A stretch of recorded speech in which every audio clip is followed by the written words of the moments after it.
So the project essentially was around focusing on Carmarthen Glen, which is one of Scotland's most important prehistoric landscapes.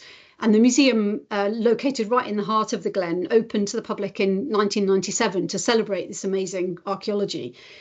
We set out on what ended up being a 10-year journey of fundraising and effort to completely redevelop the museum. So we raised over £8 million. This was no mean feat for a small, remote, rural charity. And using this generous grant funding, we massively extended and connected our two buildings. And we've created an absolutely beautiful modern museum. But the best bit was that we were able to create a new permanent exhibition that tells the amazing archaeological story of Carmarthen Glen. So we've really put artefacts front and centre, and the exhibition takes people back in time from the modern day through to periods of time when Carmarthen was at the centre of the early medieval Gallic kingdom of Dalriata. The new museum is having a very positive impact on the economy. We're attracting and generating tourist income, and we're obviously providing jobs and new jobs. But we've also created new learning and volunteering opportunities. We've got walking guides and gallery guides, and many schools now are coming to learn from and enjoy the archaeology. So people are feeling inspired by the emotive stories that we've been privileged to tell through these incredible artefacts. The A14 Road Improvement Scheme in Cambridgeshire, it's amongst the largest archaeological investigations ever undertaken in the UK. So it's a national highway scheme, covered over 230 hectares, and revealed spectacular results, right, from Pleistocene woolly mammoths to deserted medieval villages. Along the way, including 8 Neolithic and Bronze Age monuments and cemeteries, 21 Iron Age settlements, 13 Roman settlements, a whole new Roman pottery industry, 4 Saxon settlements, and 19th century railway remains, all essentially within one 18-mile transect through the Cambridgeshire landscape.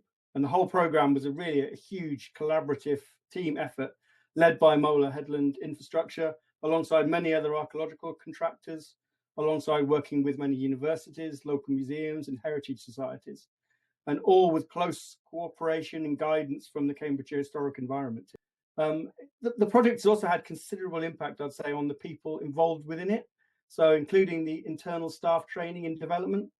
There's been some people that have been with the project since the very beginning, rising through the archaeology profession, with the A14 forming a fundamental learning block in their career. And throughout this, we've put a distinct emphasis on specialist training, both internally and externally through sponsored master studentships, which should at least make, I hope, some small dent in the continuing skills gap within the archaeology. So my project involves using those emotional aspects found within archaeology to help share it to the public using short form content across social media platforms. It first originated on TikTok, but it's now spread to Instagram and now Facebook and YouTube. And so it's got a lot bigger than what it originally was. It's been going for about 5 years. And yeah, it's really sort of helping the public to find ways of connecting to archaeological research and excavations and projects by finding, you could call it like the emotional stories, by utilizing social media. Basically anyone who has access to a phone and the platforms can freely come upon this. And that's the thing, all the content's free, it's all out there, nothing's behind a paywall. And it just makes archaeology, especially the archaeology of Britain, like a lot more accessible to a wider audience who might not be aware of it. I feel like often there's obviously a lot of very big flashy sites that get a lot of attention. And so in using this, it can raise awareness for other lesser known sites, but also help people understand that archaeologists are real people. We do actually enjoy the work that we do and we feel something, and that it has reminded them that, oh yeah, people in the past were real people who had their own real whole lives. And so that's been I think that's been amazing. Our project was about delivering an exhibition in the Yorkshire Museum about Star Carl. It was a fantastic opportunity because it was a proper partnership, co-curation between members of the Department of Archaeology at the University of York and the Yorkshire Museum. We wanted to make it really accessible to lots of different audiences.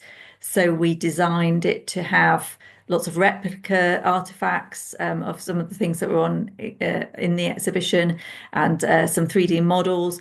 We also designed an amazing interactive mural for the wall that you can sit and watch. This is based on gaming technology, and it means that you can see what Star-Car might have looked like in the past, but it's always changing. So it goes through night and day, and it goes through the seasons, but it's never the same. But as well as everything that went on inside the exhibition, we wanted to make something accessible outside as well. Not everybody wants to go into a museum, not everyone can afford to go into a museum. So actually, by creating something in the museum gardens that was exciting and interesting to look at, seemed like a really good idea. So we built a Mesolithic house in the gardens in the summer over a period of 4 days, and then left it up for the rest of August.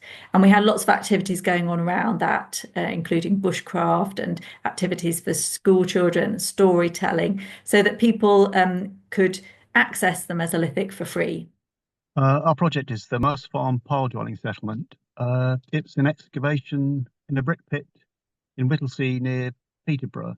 The Moss Farm pile dwelling settlement is a series of roundhouses built on stilts in a river channel on the southwestern edge of the Flag Fen Basin. And I suppose the best thing about it is the circumstances of its preservation.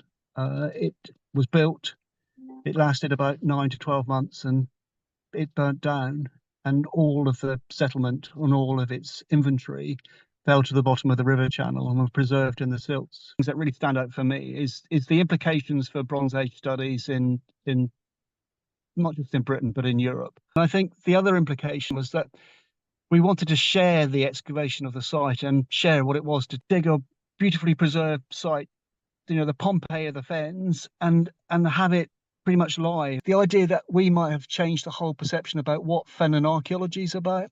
This idea that we used to always dig the shallow edges and talk about the Fen edge and talk about people living on the edge of the Fens and exploiting the fish and the fowl and things. And now, through the Moss Farm project, we now know that it's the deep parts, it's the obscure areas that are difficult to get to, that are actually bustling with past human activity.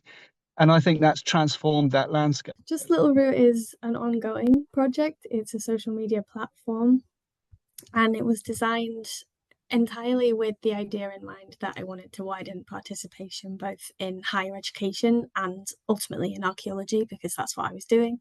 And now it's moved more towards archaeology even further.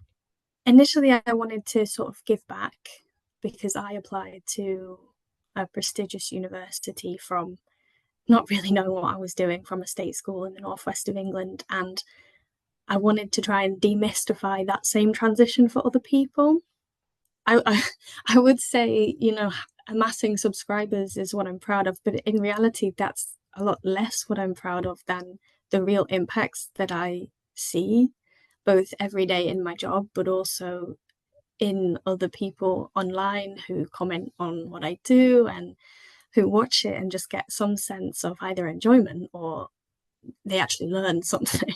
And I always say, if I can teach someone anything, if I could inspire one person to go to uni, one person to start archaeology, then that is all I ever wanted. That's a success to me. It's not about the numbers. It's entirely about that